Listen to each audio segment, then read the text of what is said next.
My guest this week is Baroness Varsi of Dewsbury. Sayeeda Varsi, as she was a Conservative politician. She did stand for Parliament, but ended up going into the House of Lords. She was part of that Cameroon generation and rose to be co-chairman of the Conservative Party under David Cameron. She went into government and then became a Foreign Office minister and ended up resigning in 2014 over the Conservative government's position over the Israel-Gaza conflict. Now, more recently, she's become quite a thorn in the side of the Conservative Party, constantly pointing out examples of Islamophobia, everyday racism, and demanding the kind of inquiry in her party that would really start to tackle this, an inquiry that is yet to become any kind of reality. So thank you for joining me. I mean, you're away, I suppose, from frontline politics in the way you were, and you're involved in charities and housing and your own foundation and this sort of constant campaign about racism in politics. I mean, do you feel in a way you're achieving more now that you're away from that frontline politics than you were when you were in it? I don't think I was ever comfortable in frontline politics, Christian. I never came from the world of politics. I mean, I stood as a parliamentary candidate I was selected as a parliamentary candidate in 2004. And by 2014, I had fought a seat, lost a seat, been appointed to the House of Lords, served in opposition in shadow cabinet, served in the cabinet and resigned. So my whole kind of political career was 10 years long from beginning to end. So in many ways, I think I am a creature from outside of politics. And I feel now, not being in frontline politics, I'm much more in a much more comfortable space. Why was it such a whirlwind? I mean, do you think they seized on you as somebody that, who could be part of the new gang of Conservatives, the new breed of Conservatives that the Cameroons were about? I think it was a really exciting time. I think it started before David Cameron. I think it started with Michael Howard, and it was Michael who really mentored me into the party. And then, of course, introduced me to a young man who was standing for leadership, and I ended up becoming involved in David's campaign early on. And it was a time when I felt like they were my kind of Conservatives coming through. It felt very much a party that understood today's Britain, that was in tune with, accepting of today's Britain. And it felt like a really exciting time. In many ways, I think that's not what my party feels like now. I think, like all politics in Britain, in fact, across the world, it's much more polarised. And I'm sat in the centre ground hoping that one day they'll come back. So do you think they're out of touch? I think they're certainly out of touch with many communities that I'm closely linked to. Certainly in the 2017 election, there were people who would be natural Conservatives in the way that they live their lives, their values that they hold, but couldn't bring themselves to vote Conservative because they were not white. And I think that's a damning indictment of the party, that the hard work that was done over a period of nearly a decade has certainly over the last 3-4 years been undermined. And we are a party which is sadly slowly retoxifying itself. I mean, do you think it's the nasty party again? It's not a term that I want to use. I mean, it was a term that the current Prime Minister used, really. Yeah. Theresa used the term about the party. I think it's a party that's become arrogant. I think it's become more out of touch. I think it's a party that's far less compassionate than the party that I was heavily involved in. And I don't think it seems to understand how people are living their lives in some of these northern cities. And it's a party that certainly, Black, Asian, minority ethnic people are increasingly finding it difficult to associate with, not because Conservative values aren't values that they would ascribe to, or indeed some of the policies they wouldn't ascribe to, but because generally there's a sense that it's not a place that's entirely welcome of everybody that makes up Britain today. I mean, you've been campaigning for years now, actually, isn't it, for an inquiry into Islamophobia in the Conservative Party? Yeah, I mean, the tragedy of this is that long before all of this became public, I wrote, I first approached this matter with Andrew Feldman, And then with the subsequent chairman since then, Patrick McLaughlin, and then with Brandon. In fact, I wrote to the Prime Minister about this years ago. So long before the whole hatred and nastiness in politics and the Labour Party kind of came to light. This was rumbling away in the Conservative Party, and I was asking the party to deal with this matter internally, quietly, consistently. And it's when my party chose not to do that I went public with it. I mean, I have a very clear rule. I always give my party 3 strikes before I'll speak out, because I just think you've got to give your own the opportunity to be able to put things right. But I gave them 3, 4, 5, 6 strikes, and nothing was being done. And at that point, I felt that I had no option but to go public on some of these issues. And done about what? What is it you think is the problem? What's going on? So there are a whole series of comments that have been made, everything from linked groups, candidates, councillors, comments made within policy forums, campaigns. I mean, the mayoral campaign that Zach Goldsmith ran against Sadiq Khan. There is this kind of under-simmering of Islamophobic sentiment. And when I've said to the party, look, we need to send out a really strong message that this is unacceptable, the message has been, we have a process and we'll deal with it as each case arises.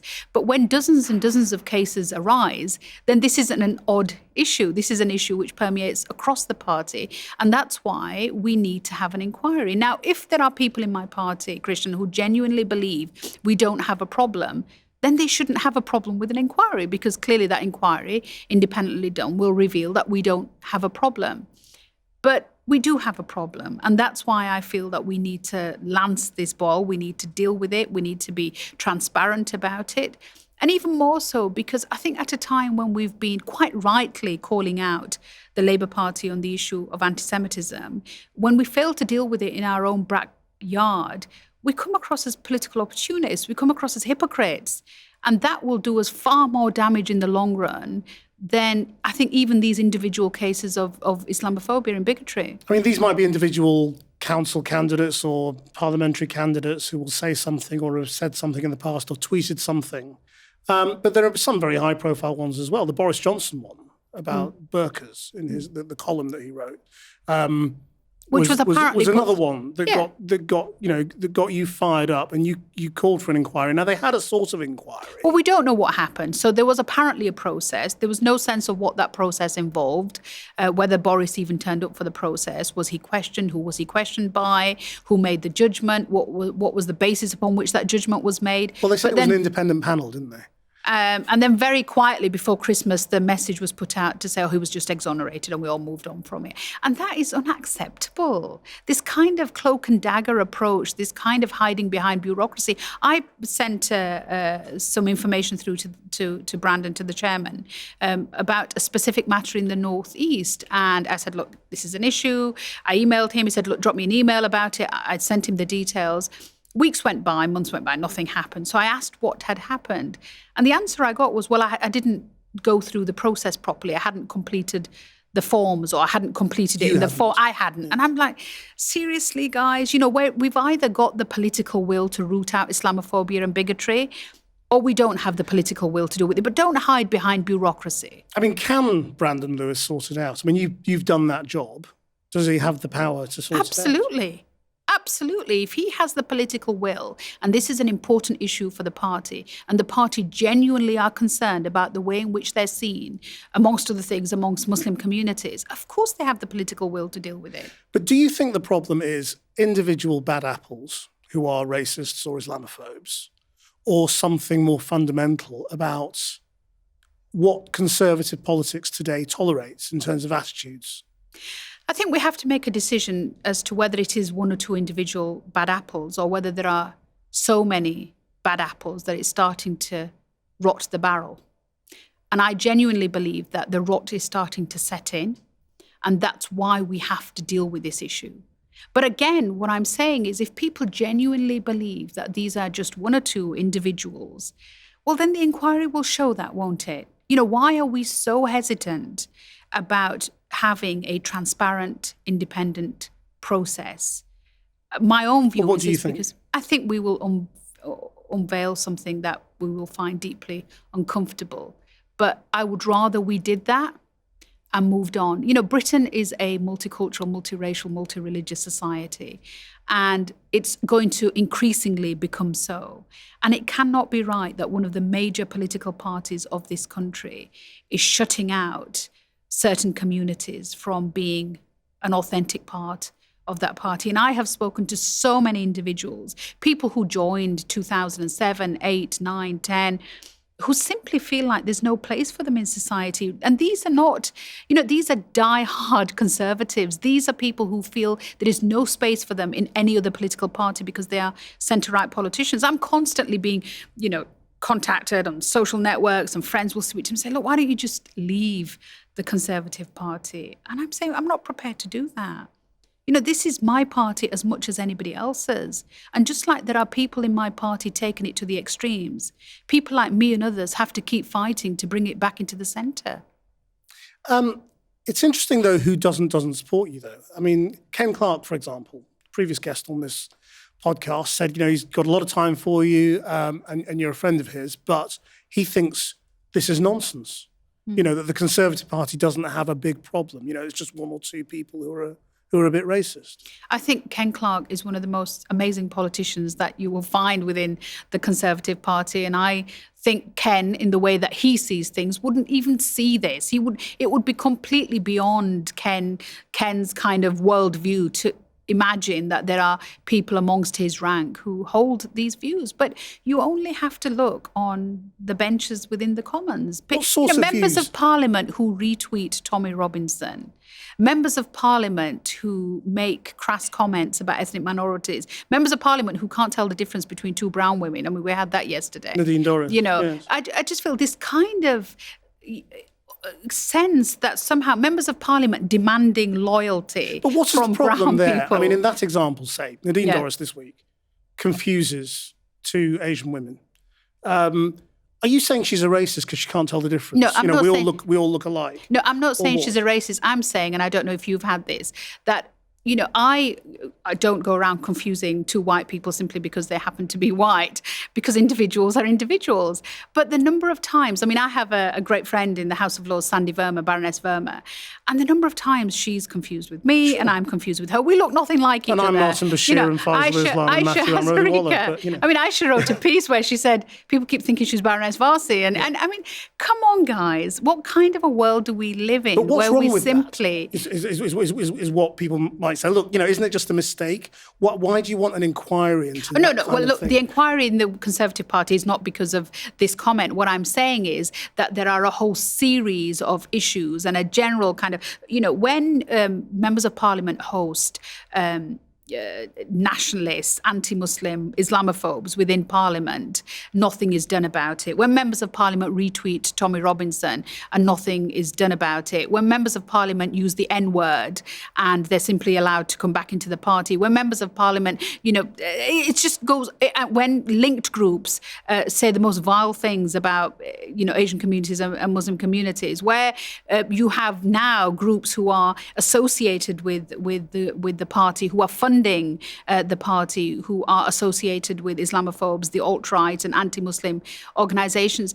What is wrong with the party saying it is time for us to sit down and look at these associations and connections and comments and campaigns and work out the kind of party that we want to be? And if the party genuinely do not care, then in many ways, I think that would be easier for them to just come out and say that, so that when we are out on the doorstep and campaigning, and even at the last election, I was out door knocking and campaigning, people are saying, well, I don't think this party wants me, even though I am a Conservative. I don't think this party cares about what my views are or wants me to be a part of it.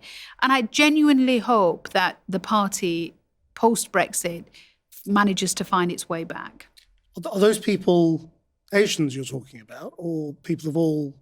I think it's people. I racism? think it's people of all backgrounds, because one of the interesting things during the Zach Goldsmith, Sadiq Khan kind of mayoral campaign was that although the campaign was Islamophobic and therefore was targeted specifically at kind of demonizing, I think, Muslim communities, other communities, you know, Hindu communities, Sikh communities, other BAME communities, white communities felt uncomfortable. When we moved on LGBT rights within the Conservative Party, it wasn't just people from the LGBTQ community who felt they could now vote for us, but other people who felt like we had changed. It was part of that process of saying this is a party that now starts to understand modern Britain. So I think when the party is saying this stuff about, or behaving in this way towards Muslim communities, I think you find a lot of other communities, and I've certainly heard that from other communities. I'll have people contacting me from all sorts of backgrounds, who say, I'm not Muslim, but I find this stuff really distasteful. I mean, you mentioned the LGBT change, if you like, of attitude in the Conservative Party, and you're part of that, aren't you? Of course I was. I mean, and also, I'm part of the problem. I was part of the problem within the party. I think there was a sense that we could, there were... Would you say you were homophobic? I think I was, absolutely. I think if you look at my leaflets of 2005, there's no doubt that those leaflets were homophobic. And I think part of politics is about going on that journey, working out where you have made mistakes and being prepared to put your hand up and say, this was not the right thing to do. And why do you think you were homophobic? Was that a cultural thing? Was that your... I did a lot of work on this. There's a lot of homophobia in Asian, Indian, Pakistani and Muslim communities. And well, actually, interestingly, I wrote about this not so long ago, and I investigated where I developed my homophobia. And it certainly wasn't developed in the home because, I come from a fairly conservative family. You didn't talk about sex. You didn't talk about straight sex, never mind gay sex. You didn't talk about it in the religious schools or the mosques. I was, pre-internet era, you couldn't just go off on Google and find out about this stuff. And I think my first kind of encounters were in the Conservative Party. In fact, I said that. I said, I learnt my homophobia in the religion of the Conservative Party. It was a place where it was acceptable, it was talked about, it was campaigned upon. It was seen as fundamentally being a British value to say that there should be no space for discussing and teaching of LGBTQ lifestyles in the public domain. So I think in many ways, the party... I was part of that problem. So you're saying you became homophobic because of Section 28 being part of Conservative politics, effectively? Absolutely. And I think for me... Section 28, I should say, for people who don't remember it, was this... Seems like a long time ago rule now. in which local authorities were to not stop... allowed to teach. Teaching or promoting homosexuality. And this was a long-running controversy, and eventually Labour scrapped it. Yeah. And so part of our campaign against Labour was that Labour were affecting kind of fundamental British values by scrapping Section 28. And this was part and parcel of Conservative campaigning. And it was a space where you could get away with campaigning like that. And it was considered to be part and parcel of Conservative views. And this is one of the things that I've talked about a lot. Margaret Thatcher's definition of fundamental British values and family life was Section 28. David Cameron's British values and, belief in what family life was equal marriage. And so there the party changed over a period of time and realised that it was wrong. And it's changed on issues on, race, it changed on issues around gender, it changed on issues around sexuality. It now has to understand religious communities too. And where you have been part of that problem, and I have been part of that problem within the Conservative Party, I think there's no shame in saying, I got it wrong. And this is how I then went on to put it right. And, there's been a number of campaigns that I've been involved in since. I mean, the question is, and you've raised it yourself, whether they do really think it's wrong. And we have to confront the question of where Britain is today and whether the Conservative Party feels that by tackling this, it would be out of step with a huge number of people in Britain who do feel suspicious of Muslims, who do feel angry about Islamist terror and collectively punish all Muslims. Maybe the party just is scared of the backlash. Or maybe the party thinks that there's no votes to be gained from doing the right thing. Same thing, isn't it? But then, there was a time when you could go to party conference and, if you'd asked the delegates to vote, they'd have brought back capital punishment, they'd have brought back hanging. But we wouldn't have said, well, actually, let's go for that. Part of leadership is about knowing that you have amongst your ranks people who have some pretty dubious views, but leading them out of it. I was party chairman when David Cameron brought in equal marriage, and the campaign for equal marriage. And my mailbox used to be full of letters from party members saying that David had lost his way. It was time to get rid of the leader. How dare we'd done this? These were not conservative values. But he showed political will and he showed political leadership because it was the right thing to do, to say to a community that is part of our nation that you belong and you matter. And that's all I'm asking for now. I mean, it is a sad day that the only speech done on the issue of Islamophobia and anti-Muslim hatred has been done by a Muslim. When I said in 2011 Islamophobia has passed the dinner table test, it's found in the most respectable of settings. It's found in newsrooms. It's found in think tanks. It's found in political circles. That speech should not have been left for me to do. And it certainly shouldn't be 8 years on without any major intervention since then. This is one of the biggest issues of our time. This is a community of 3 million and growing. It's a very young community, a third under the age of 15. How are we saying to this community that makes up our nation that you matter and you belong and you're a part of our society? And if mainstream political parties start to send out the message and create the atmosphere that it is all right to be suspicious, it is all right to collectively punish, then why are we surprised when we see that hatred on our streets? You did hold a high position in the party for quite some time. What did you do about it? So we did a huge amount of work in terms of link groups, bringing in lots of new people into the party, bringing in new members, making sure that the candidates we were selecting were right. If you'd walked into Conservative HQ during the time that Andrew and I were co-chairman, it looked like today's Britain. You walk into it today, it's changed.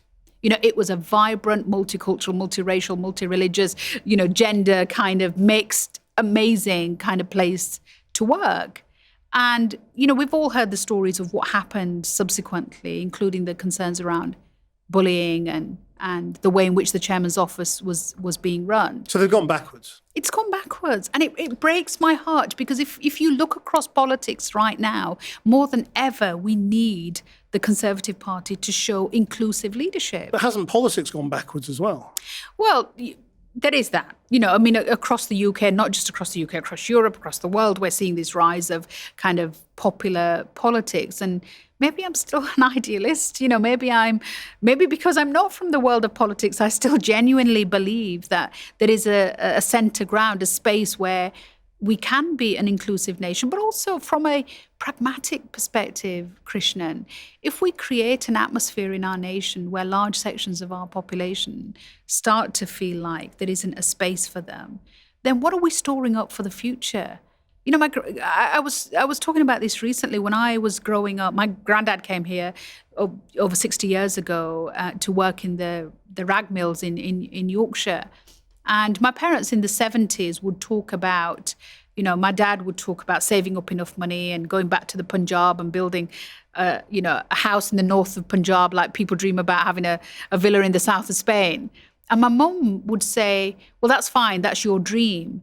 But I think we need a house in the Punjab because I worry that the day we have to leave, we need to have a home to go back to.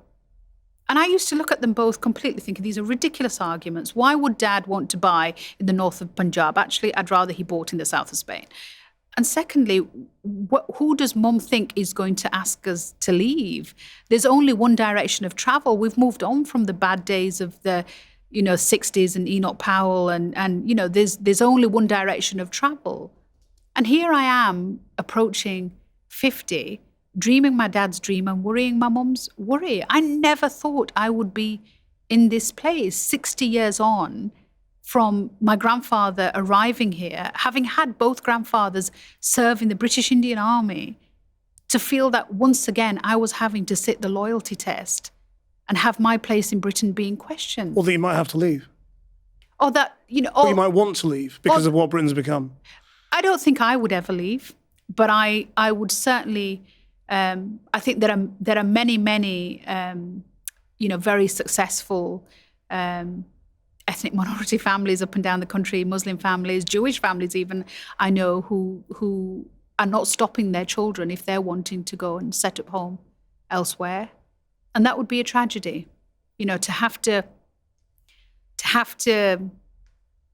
live in a place where your grandkids may not call home, having never thought anywhere else would be home because of the climate that, Britain has become. We should all be worried about that. This is not something that individual families should worry about or individual communities should worry about. We should all worry that why is it that people feel like this could not be home for their grandkids? I mean, a lot of people will say, well, if you don't like it, you know what you can do. But the kind of people who would say that are probably the kind of people who, there's a lot of them in though, the isn't past. Well, I want to remain optimistic, Christian. I want to remain optimistic because there is no other alternative. And I sincerely hope that this is just a period in our, which will be written down as a period of populist politics across the globe. And, what I'm incredibly thankful for is that we haven't as yet elected fascists to parliament in the way that large parts of Europe has. What I'm grateful for is that, the extreme right are still seen as a fringe section of our society. Do you think that's a risk if we end up having to hold European elections this year? Suppose Brexit was delayed. Do you think we could see far right, more far? I mean, we've had BNP MEPs before. Yeah. Could so we did have a high moment for the BNP where they did actually, but I suppose the bigger worry is that, do we need a BNP anymore when we've now got UKIP effectively espousing the views of the British National Party? I mean, even people who are members of UKIP now are concerned about how far right UKIP has gone. And I think that, for me, is the bigger worry, that the encroaching into more respectable politics of this more extreme view. The days when you and I were growing up, Christian, when you knew who to use an offensive term, who would be Paki bashing, who would be beating up the Asian kids after school, who were the ones you had to stay away from. You almost knew what they were going to look like. It was probably so much easier to deal with that. I think for me, and as I said, in 2011, it's the more respectable form of racism. It's the ones that we find in, the media rooms and the think tanks and the political circles and the intelligent conversations at university, and all done in the name of, academic kind of discussions. It's that concerns me. And in that process, it is how it is slowly encroaching into mainstream politics, including into my own party. Let's rewind, go back to childhood and work out how you became a Conservative. So where's your family from? So born and raised in a small town called Dewsbury. And before that? And before that, they came from the Punjab. And so what was the story and why did they come? So both my grandfathers served in the army, and when partition happened and India was gained its independence, Pakistan was created, probably about 10 years after that.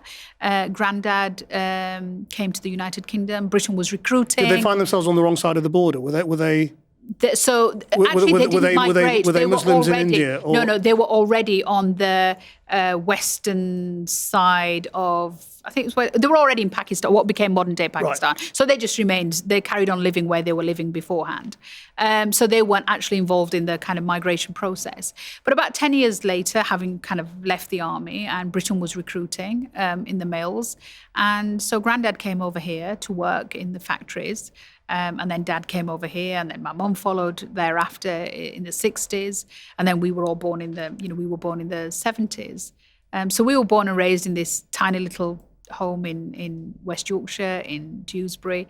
I'm one of 5 girls, so grew up in quite an unusual kind of strong female family. My mum was one of 7 girls. I mean, we have these large female families. But if you were a Pakistani family in Yorkshire, from a fairly humble background by the sound of it, all those people were Labour. Of course they were. And Dad was part of the trade union movement in the mills.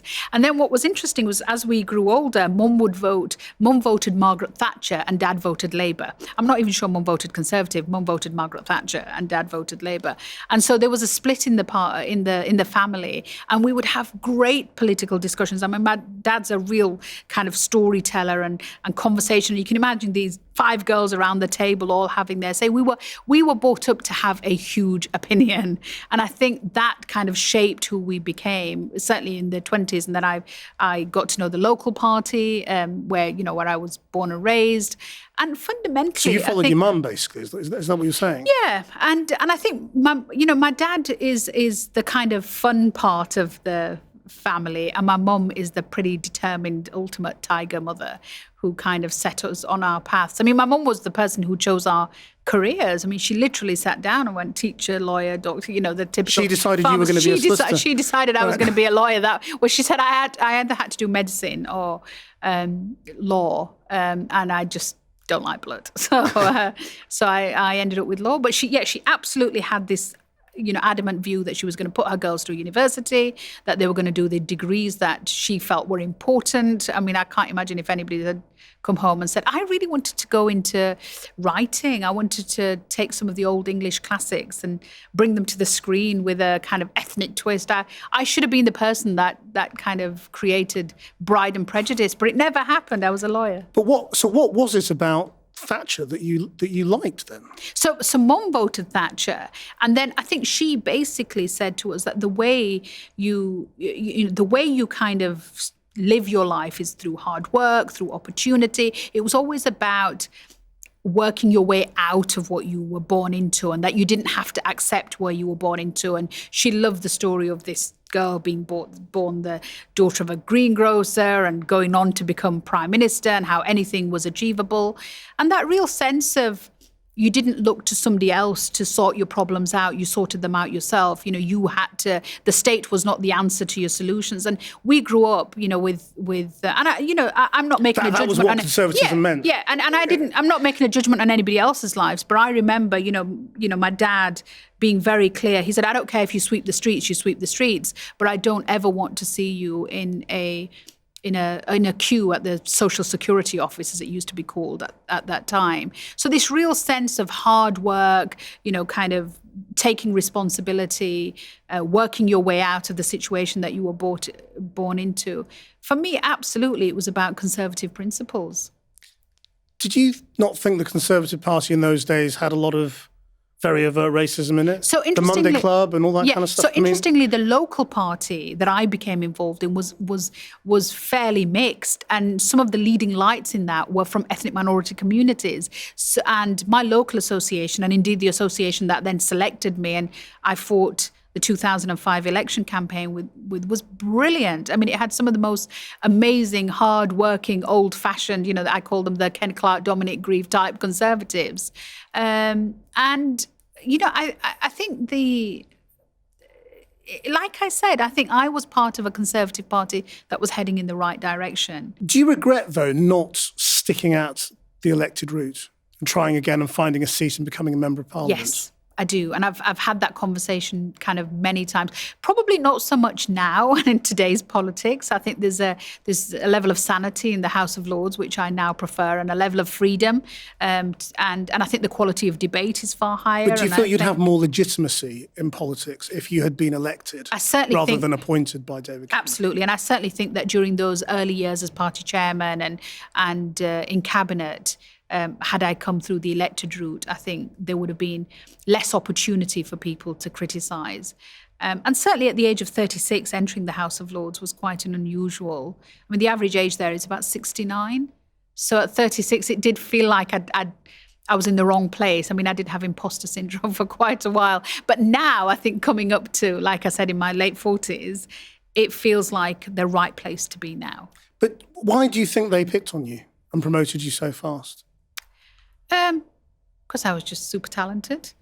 I got asked a question once that, do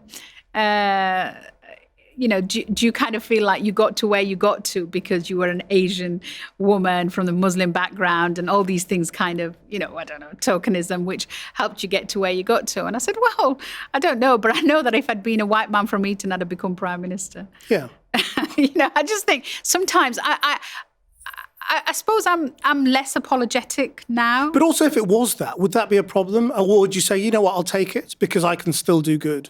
Well, I get there. So if that is why you promoted me, more for you because you put me in a position of power. Well, I'd started and run 2 businesses and made them into huge successes before I came into politics. I'd started a charity which now has had 30,000 women go through a program which, financially empowers them. I'd spent years and years with working on issues around racial justice and working with the Joseph Rowntree Trust. I'd volunteered. I'd been a community activist, and I'd done all of that by the age of 36. And so in many ways, when I used to sit around the cabinet table and look at my colleagues, I did feel I'd done far more than they'd done to justify why I was sitting at that table. So I think in my mind, I had absolutely no doubt that it was a job that I was, I loved doing, and it was a job that I absolutely should be doing. But I agree with you. I think had it been through an elected route, then maybe there would have been less room for criticism, because people will always find a reason to criticise. A good friend of mine, actually from the Labour benches, from the BAME background, said to me quite early on, she said, as a woman of colour, you're not allowed to make mistakes. You know that, don't you? And I think the reality is still that as a woman of colour, you don't have the luxury of making the mistakes that white men make.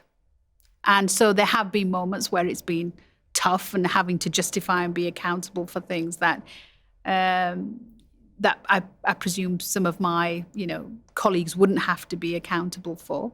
But then, hey, What sort of thing? What do you mean?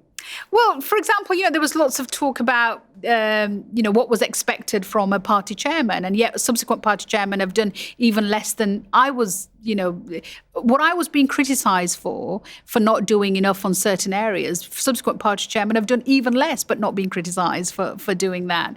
So I think in some ways, you do become a target for criticism because of the fact that you do stand out. But then maybe it's because you stand out that you get opportunities to serve as well. Do you think the Conservative Party used you? Oh God, no. Are you sure about that? Yeah. I mean, that you weren't a charismatic, young, good on telly Pakistani woman, rare Pakistan, Conservative sporting, who could appeal to Asian voters and at a time when the party really wanted to and was trying to. And then when you become troublesome, they kind of walk away.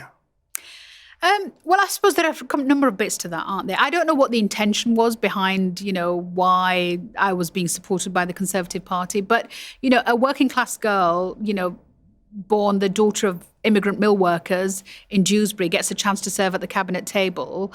My God, who's going to say no? If they're using me, I'm happy to be, I'm happy to play my part. And I think the one thing that you can probably say, and all colleagues will tell you, that I was no shrinking violet around that table. I wasn't just happy to be there and placid. If anything, I was probably one of the most awkward ministers around that table, consistently arguing against my own prime minister and my own party on issues. And secondly, I think, in terms of sidelining, 2014, I left.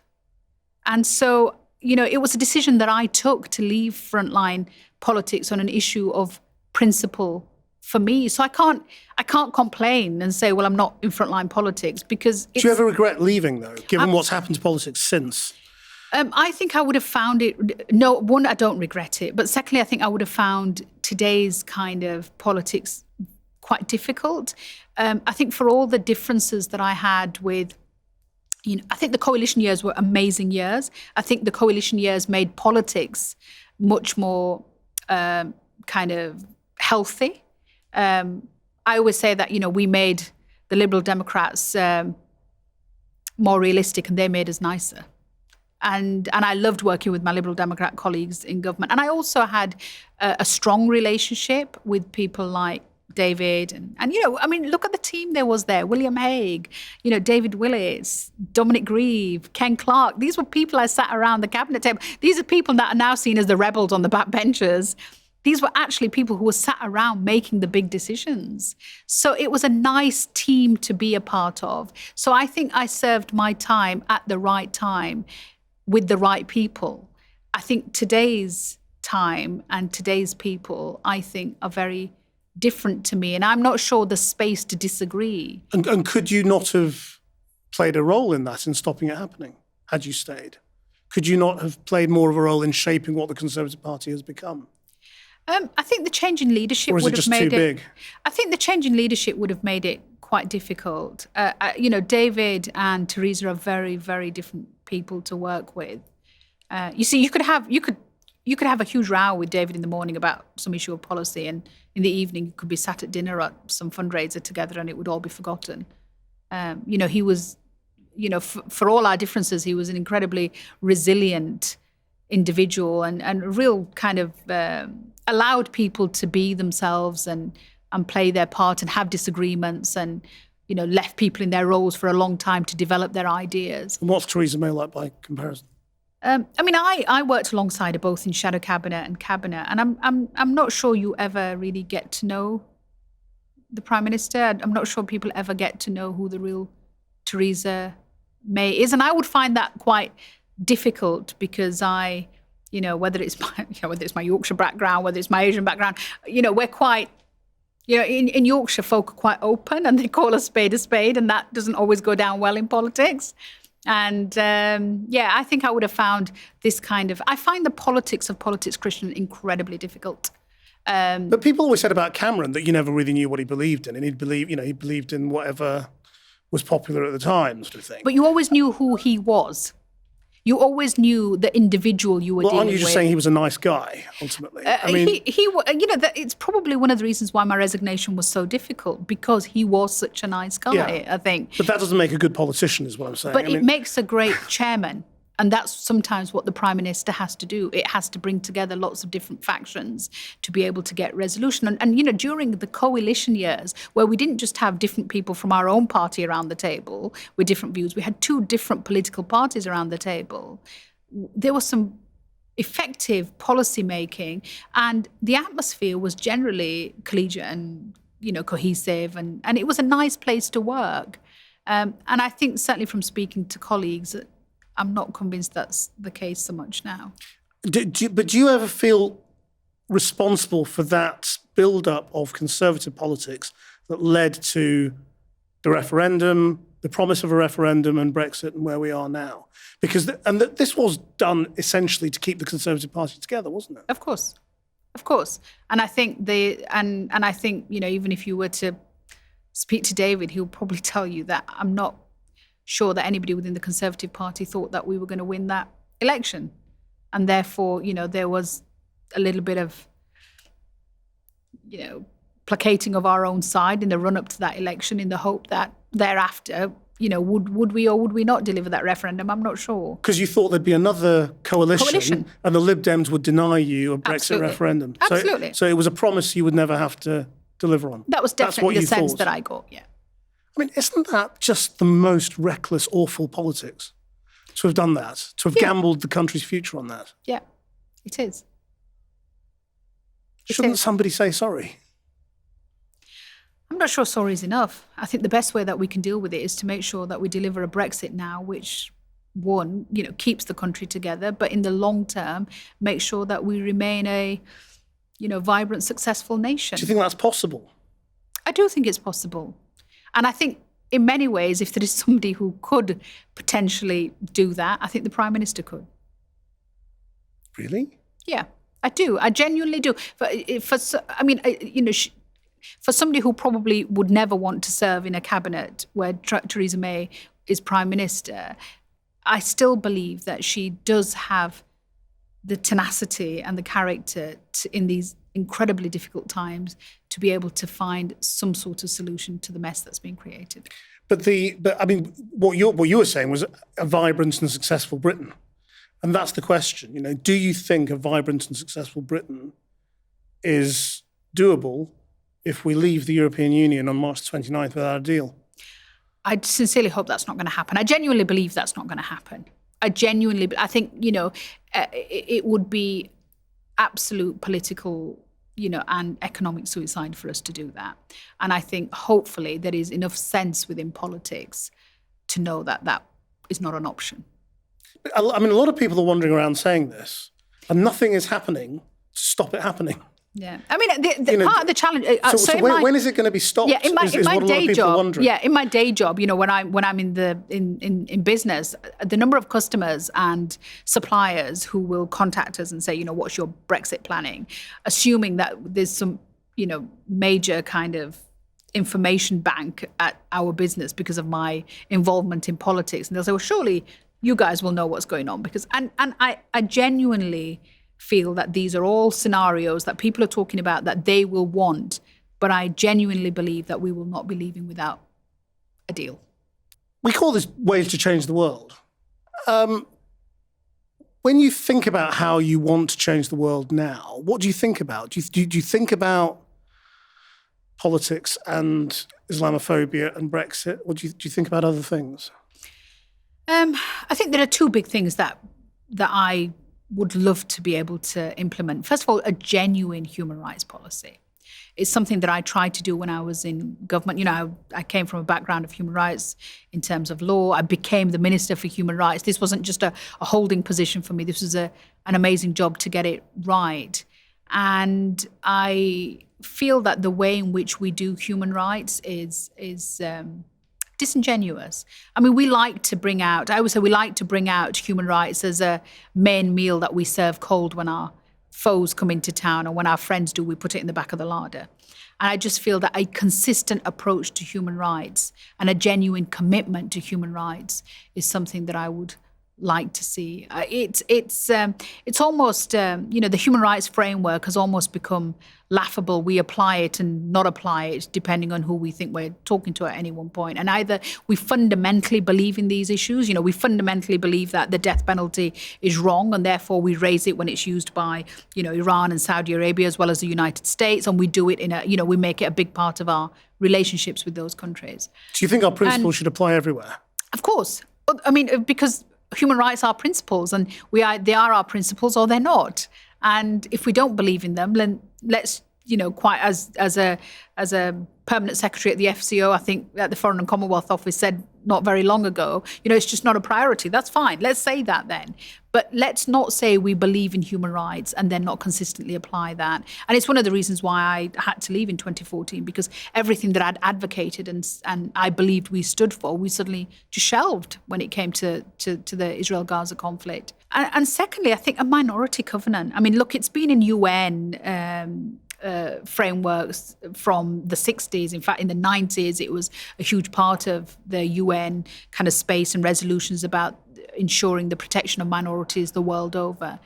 And I think there has to be, in a super connected, super globalized world, where people from all over the world become parts of all other parts of the world. We don't have a world anymore where brown people live there and black people live there and white people live here, or Christians live there and, Hindus live there and Jews live here and Muslims live here. We are all super connected. So at any one time, the same community can be a majority in one place and a minority in the other. And I think, therefore, it's important for us to have a very clear understanding of nations' responsibilities towards their minorities. It defines who we are, and a good, solid minority covenant, a basic rights-based system which is fundamentally applied, not just agreed at the UN, not just part of resolutions that we sign up to. That would mean having equal worth and equal value in a society. That means that actually, as a Christian in Iraq, you should absolutely expect the same rights and opportunities as any other faith. As a black person in Britain, you should fundamentally expect. People always ask this question, don't they? Or what are gender rights about? What do women want? Well, we want what men absolutely expect. What do black people want? What do brown people want? What do I, as a British Muslim, want? Oh, well, I want to be treated, and I want to have the same rights, and I want to have the same lack of accountability as what British Christians have, or British atheists have, or British of any other religion or any other colour. I simply feel that creating this level playing field where nobody has privilege and assumed privilege simply because they are the majority in that nation. And it's not just here in this country. I mean, it's something I advocate very strongly in places like Pakistan, for example, where I've campaigned for many, many years for minority rights there. And I spoke about it, years and years ago at Georgetown University, where I talked about this minority covenant and also almost a minority network, because there's something very powerful. I know as a Foreign Office minister, when I used to travel to places like Pakistan and speak about the rights of Christians and campaign for people like Asia Bibi, that was far more powerful, and it wasn't seen as a kind of a Western white finger, wagging at these people over here. Actually, it was saying there are some basic ways in which you treat your minority communities. And just like I have spent a lifetime campaigning for minority rights within Britain, I will continue the rest of my life advocating for minority rights the world over. When it comes to minorities and Britain and the sort of the short to medium term, do you think things are going to get worse before they get better? I genuinely believe that. I think the next 2 or 3 years are going to be crucial. I think the way in which Brexit lands is going to have a material impact. I think the way in which our political leadership develops, I think who becomes the next leader of the Labour Party and the next leader of the Conservative Party, I think all of these factors will determine the kind of country that we become. And until then, I think there are short-term turbulent times. How do we find the next generation of leaders? Because that seems to be the biggest challenge right now. Who's going to get us out of this mess? I mean, at the moment, it appears the person who can say the most popular and the most craziest thing. Sensible politics, people who want to be conciliatory, people who are, measured in their response, people who are long-termist, people who watch their language. None of this wins you brownie points. You have to be, the more outrageous you are, the more outrageous you look, the more outrageous you are, you say things, the more extreme you can have. It doesn't matter whether those positions are legal or illegal. It doesn't matter whether they're deliverable or non-deliverable, as long as at that moment you can sell them as a soundbite. That's what led to President Trump. And I therefore worry whether we have in the short term the space for sensible leadership to re-emerge. So we need a sensible populist. Yeah. Is what you're saying. Yeah. I think we all look very enviably at Canada most of the time, don't we? Yeah. It can be done. We've covered a few difficult things to change so far, but we do would like to ask everybody if you have a sort of a secret, really difficult one. If the world according to Saida, if you could change one really tough thing, what would it be?